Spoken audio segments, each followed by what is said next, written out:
Hello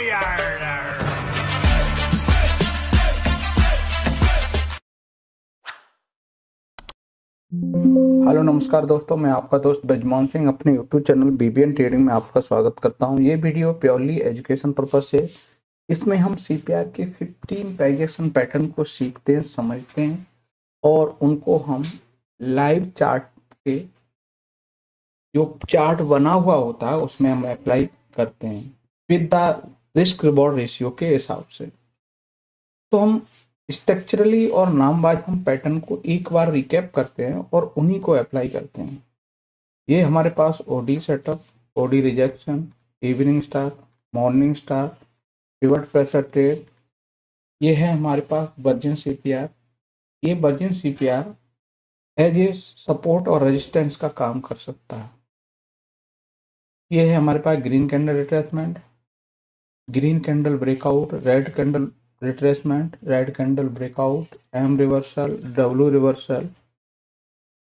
ये है हमारे पास gap up rejection, gap down rejection, CPR breakout. तो ये इतना तक तो हमने सीपीआर के स्ट्रक्चर को और नाम वाइज हमें समझ लिया कि ये पर्टिकुलर इस लोकेशन पे ये फॉर्मेशन बनेगी, तो हम इस तरह का हम एक्शन ले सकते हैं। उनको हम लाइव चार्ट में भी यानी कि एक प्रैक्टिकल चार्ट पर देखें। फिर हम कुछ और मिक्सअप करते हैं, जैसे ये में मिक्सअप करते हैं तो ये में को हम कैसे यूज कर सकते हैं उसको रखते हैं। फिर अगर हमें 2 दिन का अगर सीपीआर है उसको किस तरह से हम कोलरेट कर सकते हैं उसको समझते हैं।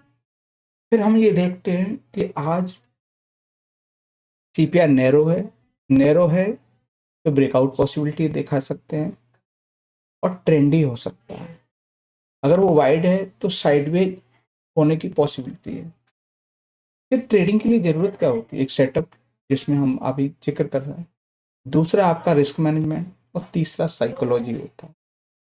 इनको साइकोलॉजी हमें जब ट्रेडिंग कर करके धीरे धीरे करके इसको बिल्ड करना होता है। रिस्क मैनेजमेंट आपको एंड द एंड प्रॉफिटेबल बना सकता है कि आप विद द डिसिप्लिन आप यूज करते हो। फिर हम बात करते हैं स्टॉप लॉस को। स्टॉप लॉस और टारगेट किस तरह से यूज करना होता है। फिर इनको हम सबको रिकॉर्ड रखते हैं। रिकॉर्ड रखने के लिए आपको जर्नल की जरूरत होती है। फिर इमोशंस किस तरह से हमारे, डिसिप्लिन क्या रखना है, क्या चीज़ अवॉइड करनी है, वो चीज़ हम शामिल करते हैं। ठीक है। फिर हमें कुछ कुछ चीज़ें जिनको अवॉइड करना होता है, तो हमें क्या हो, अपने ट्रेड पर अपने टारगेट के लिए पेशेंस रखना होता है, फोमो को दूर रखना होता है और अपने इस तरह से ट्रेड में कॉन्फिडेंस आता है और हम अपनी साइकोलॉजी को बिल्ड कर सकते हैं। पोजीशन साइज बहुत मैटर करती है, वो आपके रिस्क और रिवॉर्ड के हिसाब से मैनेज किया जाता है। फिर आता है आपको ट्रेडिंग प्रोबेबिलिटी क्या है। प्रोबेबिलिटी को आपको रखना है कि 1:2 हमें रिस्क रिवॉर्ड रेशियो मिल रहा है तो बेटर है, हम ट्रेड को प्लान किया जा सकता है। फिर रहता है सेल्फ एनालिसिस। जो ट्रेड है हम ले रहे हैं उसके हर पॉइंट को आपको बारीकी से आपको एनालाइज करना होता है और अपने एनालिसिस को और ज़्यादा मजबूत करने का काम होता है। फिर इन द लास्ट हम रिस्क मैनेजमेंट को ऊपर है ना कि हम अपने कैपिटल पर पर्टिकुलर कितना रिस्क ले सकते हैं जिससे हमारे मन पर कोई भी इम्पैक्ट न पड़े।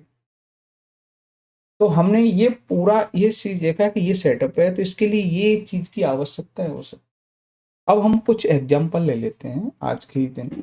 जैसे ये निफ्टी के हिसाब से हमें क्या है, इसमें ओडी सेटअप बना है तो ओडी सेटअप पे ये आपका एंट्री लेवल है, ये स्टॉप लॉस लेवल है। ठीक है। इसके हिसाब से आपका जो टारगेट बन के आ रहा है वो टारगेट इन द एंड आपको मिला। ठीक है। तो आपको इस तरह से देखना है कि इस तरह से पर्टिकुलर ये आप बार बार प्रैक्टिस करोगे तो आपको ये पॉसिबिलिटी दिखती हुई नजर आएंगी।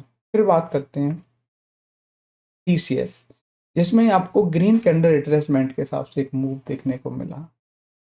फिर आईएएफएल में रेड कैंडल ब्रेकआउट के हिसाब से मूव देखा। फिर कोल इंडिया में ओडी सेटअप के हिसाब से मूव देखा।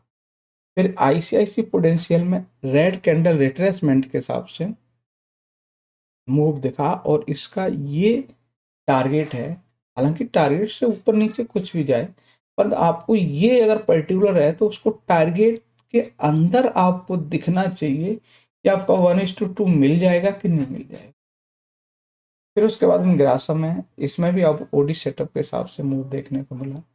फिर है हमारे पास BHEL यानी भारतीय हैवी इलेक्ट्रॉनिक, जिसमें भी आपको TCR के हिसाब से आपको एक मूव देखने को मिला और पर्टिकुलर आपको ये हाई तक GCR था। फिर उसके बाद में सेकेंडली टारगेट ये है। फिर आपका जो भी आपका nearest resistance level as a आप टारगेट यूज कर सकते हो या स्टॉप लॉस को ट्रेल कर सकते हो। फिर टाटा केमिकल, जिसमें है ना ओपनिंग CPR के अंदर और बाहर क्लोजिंग हुई तो PPT सेटअप के हिसाब से मूव देखने को। फिर PB फिनटेक में, जिसमें रेड कैंडल ब्रेकआउट के हिसाब से देखने को। इन द लास्ट आपको जो है ओडी सेटअप देखने को मिला KEI इंडस्ट्रीज में। तो हमने इस तरह से इस सेटअप के है ना एग्जाम्पल हमने रखे और उन एग्जाम्पलों से हम धीरे धीरे करके अपनी साइकोलॉजी को और ज़्यादा स्ट्रॉन्ग कर लेते हैं, क्योंकि हम प्रॉपर रिस्क मैनेजमेंट फॉलो करेंगे। विद द डिसिप्लिन आप करेंगे तब आपको धीरे धीरे करके आपकी साइकोलॉजी बिल्ड होती हुई दिखेगी। तो वीडियो अच्छा लगे लाइक शेयर कमेंट्स और चैनल को सब्सक्राइब करें। नमस्कार साथियों।